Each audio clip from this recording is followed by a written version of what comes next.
everyone, it's Mrs. Fowler and Jazz. What lovely sunny weather we're having. Right, I'm going to continue reading some of the Twits for you today. Once a week on Wednesdays the Twits had bird pie for supper. Mr. Twit caught the birds and Mrs. Twit cooked them. Mr. Twit was good at catching birds. On the day before bird pie day he'd put the ladder up against the big dead tree and climb into the branches with a bucket of glue and a paintbrush. The glue he used was something called Hug-Tight, and it was stickier than any other glue in the world. He had painted it along the tops of all the branches and then go away. As the sun went down, birds would fly in from all around to roost for the night in the big dead tree. They didn't know, poor things, that the branches were all smeared with horrible Hug-Tight.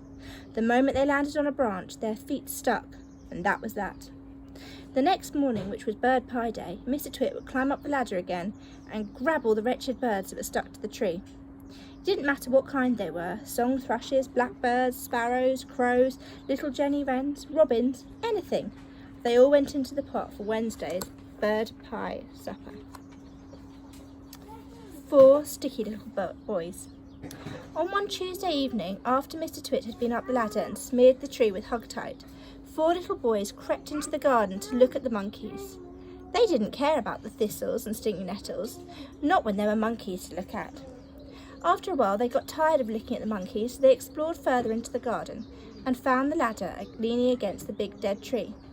They'd decided to climb up it just for fun. There's nothing wrong with that. The next morning when Mr. Twit went out to collect the birds, he found 4 miserable little boys sitting up in the tree, stuck as tight as they could be by the seat of their pants to the branches.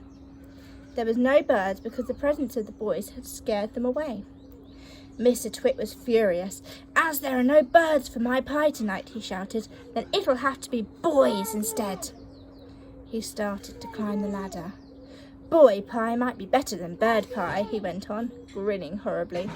"More meat and not so many tiny little bones." The boys were terrified. "He's going to boil us," cried one of them. "He'll stew us alive," wailed the second one. "He'll cook us with carrots," cried the third. But the 4th little boy, who had more sense than the others, whispered, "Listen, I've got an idea. We're only stuck by the seat of our pants, so quick, unbutton your pants and slip out of them and fall to the ground."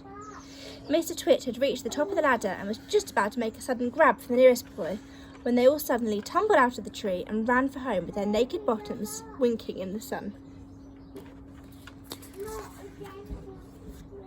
Right, see you soon, Royal Rise children. Bye.